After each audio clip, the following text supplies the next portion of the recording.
Now, itong bagong phone na ito from Vivo, the Vivo V29, the moment na nahawakan ko siya, I know that it's already feeling good. Hindi ako masyado too much of a aesthetic type of guy, but nung nahawakan ko siya, parang premium ng feel niya. Now, nung nakalikot ko ng kanyang camera, I would say na, wow, this is something else. Now, imagine getting a good camera, both the front and the back, for just around mga 20-something thousand pesos. Gusto mo malaman more about this phone? Tara, sabaybayan nyo after this quick intro. Now, hi guys, ako si Richmond ng Gadget Sidekick and welcome back to my channel. Itong bagong Vivo V29 na may 12 gigs of RAM and 256 gigs of storage is priced at 24,999. And ang kanyang higher variant na may 12 gigs of RAM and a 512 gigs of storage would be priced at 26,999. More details on the description box below. But before that, buksan muna natin itong box para makita nyo the things that you need to expect pag bumili kayo nitong phone na ito. So today we get our chance to unbox the all-new Vivo V29. And this is a 5G unit. So ang variant na hawak natin right now is a 12 gigs of RAM, 256 gigs of storage, and ang kanyang color is a purple. So yan, buksan natin itong phone na ito. So ito kanyang packaging. And ang phone niya sa likod is looking really nice. Yung kanyang camera bump, well, medyo parang malaki. But the phone is definitely very slim. Now, before anything else, tingnan natin what are the other things inside. So we have a very thin and jelly case. We have your quick start guide. We have your warranty information card. Type A to Type C cable. Kanyang SIM ejector tool. And ang kanyang 80 watts na flash charge charging brick. So much for everything inside the box. Gawin muna natin is tanggalin muna natin sa plastic. And kita natin ang kanyang colors looking really nice. Starry purple. Makita natin na there's some glitters pag nailawan siya. Makita mo ang kanyang color is not really completely purple. Or parang pearl white siya. Pag gradient siya all the way down to purple color. So pastel ang kanyang colors. Medyo in siya, parang mga K-pop. So here is the camera module sa likod. And ito ang kanyang Aura Ring 2.0. Quite thin tong phone na ito, so definitely looks good. And curved screen glass din pala siya, by the way. Sa ibabaw, may nakasulat dito, Professional Portrait. And nandiyan ang kanyang non-scanning mic. On this side, it's pretty clean. And sa ilalim, nandiyan kanyang SIM tray, kanyang microphone in, Type-C port for loudspeaker. And on the other side, kanyang volume rocker plus power button. Sundutin lang natin ang kanyang SIM tray para makita natin. So, this side is a SIM 1. And on the other side is a SIM 2. Parehong 5G. Wala siya expansion. So yan guys, sinabi ko sa inyo na nung unang hinawakan ko itong phone na ito, sabi ko, wow, parang kakaiba itong phone na ito. It's slim. It's really nice. Ang kanyang color dito sa likod, ang kanyang starry na design, which yung kanyang aesthetics is definitely nice. Very attractive siya. Probably it's really nice kung babae ang user. But even though na babae user, kahit lalaki, okay naman siya. Probably lalagay mo rin naman ng jelly case, so it's not really that much of a big deal. But itong color na ito for me, it's really nice. One of the best things sa mga phones na gusto ko is yung portability. Kasi ayoko yung mga masyadong bulky, chunky na phones na pag nilagay mo sa iyong pocket, medyo tumbok na tumbok, and pag uupo ka, ang hirap. Ito, saktong-sakto lang sa akin dahil sobra ng slim. Now, itong phone na ito, ang timbang is at around mga 180 grams and it has a glass front and a glass back finish. I'm not quite sure kung ano front niya. Maybe Corning Gorilla Glass 5 at the very least. And did you know na itong phone na ito, pwede mo mabasa dahil it has a IP68 rating. So, mabasa mo to underwater, okay lang. Kaya na mag-survive ng up to 1.5 meters for 30 minutes. I really appreciate itong starry purple na design ni Vivo V29 dahil ang ganda ng kanyang dating. Plus, meron pa siyang curved screen na display, gives it much more premium feel. Kasi ako, I'm really a sucker for mga curved screen dahil pag swipe ko from the left corner to the right or the right corner to the left, it feels a lot smoother. And of course, ang kanyang infinity display dahil kanyang curved screen, feeling mo parang halos walang bezel na itong phone na ito. Now, if you look closely, manipis ang kanyang bezel sa ibabaw, manipis ang kanyang bezel sa ilalim, and ang kanyang gilid, halos wala ka na makikitang bezel dahil sa kanyang curved screen. Now, one of the good things na gusto ko rin dito sa kanya is ang ganda ng kanyang display.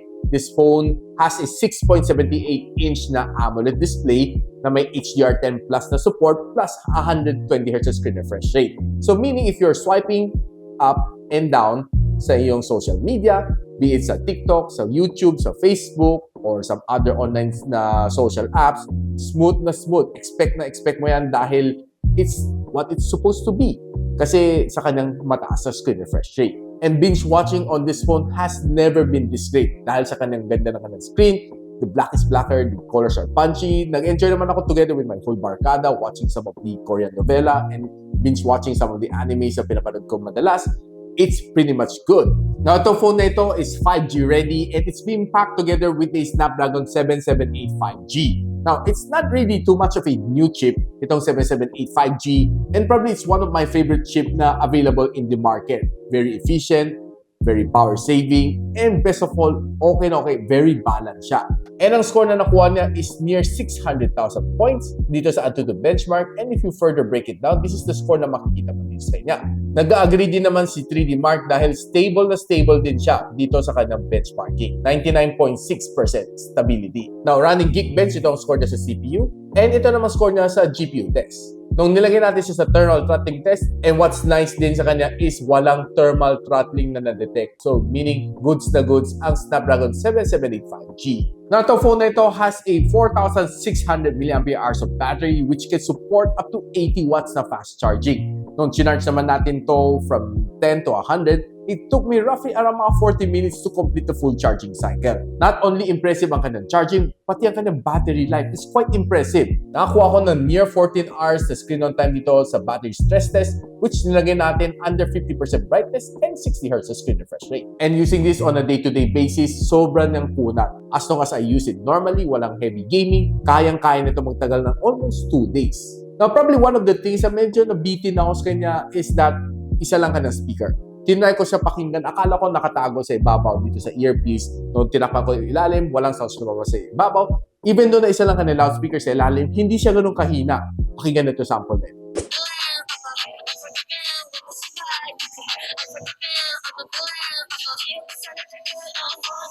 Diba? Sabi ko sa inyo, hindi ganun kahina.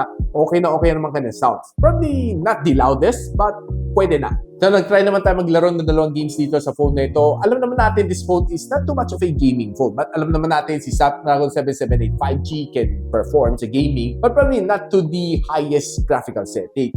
Now, tinry naman natin maglaro ng Call of Duty Mobile.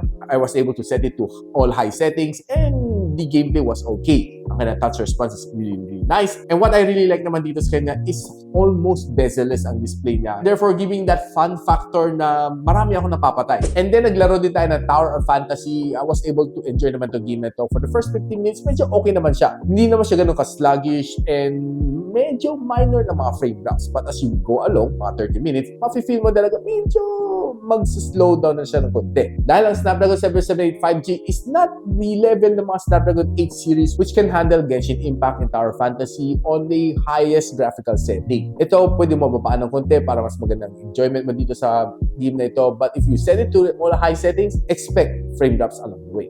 Now, of course, pag-usapan na natin ang star ng vivo V29, ang kanyang camera. Itong camera niya is composed of a 50MP na OIS ultra sensing camera together with a 2MP na monochrome camera and a 8MP na ultra wide angle camera. And of course, it's equipped with Aura Light 2.0. It can shoot up to 4K and 30fps. Now, ang front-facing camera is also a 50MP na camera which can also shoot up to 4K and 30. Now, sinasabi ni Vivo, itong phone na ito has a OIS plus EIS na image stabilization, giving you that better experience pagdating sa photo and video. But before ko pakita sa inyo mga camera samples, pakita ko muna sa inyo ang function nito, Aura Light. Na makita nyo itong Aura Light niya. No? So, nakaset siya sa auto. Pwede natin i-calibrate. So, makita mo na pwede ko ilagay sa warmer and pwede natin ilagay sa yung mix between cool and warm, and pwede natin ilagay sa todong cool, which definitely is okay, di ba? I mean, it's really nice that you can control yung kung gaano ka warm ang gusto mo. Normally, if you using cool, pwede mo gamitin sa mga tao. If you use yung mga warm like this one, it's best to use sa mga food photography. Napakita ko lang sa inyo some samples na makukuha natin dito. Walang flash, may flash, and Aura Light 2.0. Now, makita nyo naman on side-by-side comparison nito between the three photos. I would say na maganda ang output ng may Aura Light. It spells the difference kasi medyo mas pino ang mukha ko. Pag may flash, parang medyo mas gulat ka kasi parang bigla ka namutin kung kang white lady, no? And of course, yung walang ilaw, normal lang, parang nothing really special. No? So, makikita mo na lang medyo mas stand out ang photo mo when you're using the Aura Light 2.0. And pwede mo rin gamitin ang Aura Light 2.0 for vlogging. Kung parang meron kang ring light lang naka-on, naka-steady para dun sa kanang purpose. Na nakita na natin ang ganda ng mga result na nakukuha natin using yung kanang aura light na 2.0 on the rear camera. Which leaves me hanging na sana ang harap meron ding ring light. Kasi most of the time, you'll be taking your own video like this one. And I found something dito kay Small Ring. Itong desktop stand niya na 3-in-1 which can hold a video light, and this one is sold separately by the way, and hold a phone, or pwede mo i-mount pa to sa iyong desktop monitor. But we'll talk about that a little bit later, siguro sa ibang video. But papakita ko lang sa inyo kanang function dito using on my Vivo V29. So pwede ko siya i-stretch like this one, and pwede ko ilagay ang aking phone like this. So bubuksan ko lang ang aking camera and put it to selfie video mode. So ganito mag-iitsura niya. Buksan ko lang aking ilaw dito. So ito rin the same, pwede natin control, gusto natin warm, gusto natin cool, okay na okay. So, let me show you a quick sample dito sa camera na ito, no? Walang ilaw, no? So, patayin muna natin ilaw. Pakita ko sa inyo just a quick sample. So, this is the sample na nakuha natin sa Vivo V29 na front-facing camera without ilaw from the video light. And this is the sample na nakuha natin with a lighting. So makita natin talaga yung difference, no, na may ilaw at saka walang ilaw. It really spells the difference na parang mas maganda, mas maaliwalas yung mukha when you're taking a selfie or probably video vlogging o the Vivo V29 with a lights on front. Kung gusto na malaman ko saan pwede mabili ito from Small Ring, I'll be linking on the description box below. Now, sobrang dami kong pictures na kuha dito sa phone na ito along the way bit ko to for the past 3 weeks, no? And I'm really enjoying every single bit na hawak ko tong phone na ito. Starting with some outdoor photos. Honestly, some of these photos na nakuha ko are quite sharp. Ang bilis siya mag-focus. And some of the pictures na nakuha ko are quite good. Hindi siya saturated. At naging mga ibang phone na medyo sinasaturate nila pa mukhang maganda. Ito medyo mas natural ang colors na nakukuha ko dito. Nakita natin itong flower shot na ito. This is a normal shot. And this is a 2x zoom na shot, which is quite clear pa rin, di ba? Now, taking itong camera on indoors, wherein nasa mall tayo, gumagala lang naman tayo, I was able to take in some really nice shot together with this phone. Itong Vivo V29 was able to give me some of those pictures na medyo maladramatic na effect, which prompts me to upload it to Facebook, to Instagram, kasi ang ganda ng mga photos na nakukuha dito. Most of them are lively, and many of them are quite sharp. So be it product shot, food shot, or apparel shot, I can tell you and look you in the eyes and tell you na itong Vivo V29 is definitely one of the better camera that you should buy itong 2023. And I can tell you na itong camera na seems to be better than the Honor 90. Now, if you can't get enough dito sa mga pictures na ito, follow me on my Facebook channel. I'll be uploading more pictures there. Check me out on my Facebook page for more photos. Now, using the front-facing camera, ang ganda rin na kanyang output ng kanyang front-facing camera na 50MP. Shooting on outdoors, shooting indoors, ang clear. Even na walang filter, okay na okay din ang mga pictures na nakuha ko dito, no? Yung mga default photo na nakuha ko dito using the front-facing camera, I think meron siyang minor filters, medyo makinis ang aking mukha. And I really love it kasi medyo hindi mo na kailangan mag-ayos masyado. Medyo ipipino lang ng konti. Don't overdo it naman. For me, yung katamtaman lang, okay na okay ang tong phone na ito, no? For taking some selfies na kagalang-galang. Now guys, pakita ko sa inyo some videos na nakuha ko using the front-facing camera and using the rear camera on 4K resolution.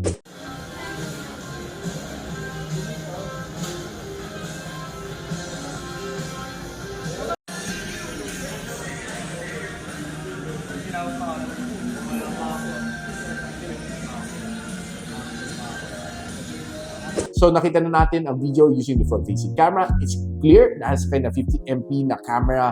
And probably the only thing dito is a little bit shaky siya. But overall, the resolution is pretty nice. I really love to use it as my main daily driver pang vlogging, no? Now, talking about the rear camera, here is the highlight. Ang ganda ng kanyang rear camera, ang ganda ng kanyang resolution, ang dali mag-focus, and what I like this kanya is ang stable, ang smooth ng kanyang video recording, no? Kahit walang gimbal, dahil sinabi naman niya may OIS and EIS siya built-in dito sa rear camera. So I do expect talaga ng maging smooth ang aking video recording dito sa phone na ito. So if you're looking for a camera na pwede nang gamitin pang vlogging, and I think si vivo V29 might stand up to your expectation as well. Kasi pumasa naman siya sa akin. Now guys, anong masasabi ko dito about the vivo V29? First of all, I love yung kanyang pagka-slim. Slick na slick siya. It's very easy to carry around. And ang kanyang colors dito sa likod, yung kanyang starry na color is definitely stand out. Okay na okay siya for me. And another thing is of course yung kanyang camera performance. Okay na okay. I think the camera performance was even better than that of the Honor 9T. So if you're out there looking for a really nice camera, I think si vivo V29 is one of the phones that you should consider for this year. And lalo na malapit ang Pasko, if you're nag-iipon ka, okay na okay dito pag-ipunan. So kung gusto nyo malaman guys kung saan nyo pwede mabili itong phone na ito, I'll be linking everything in the description box below. And if you like this video, don't forget to like, subscribe, and of course hit yung bell icon para hindi naman miss mga future uploads here from my channel. And so ako para si Richmond and you're watching Gadget Sidekick. What's up? Like and subscribe to my channel. Don't forget to hit that notification bell. For one of my latest uploads, click the dito. And for one of my popular uploads, click here.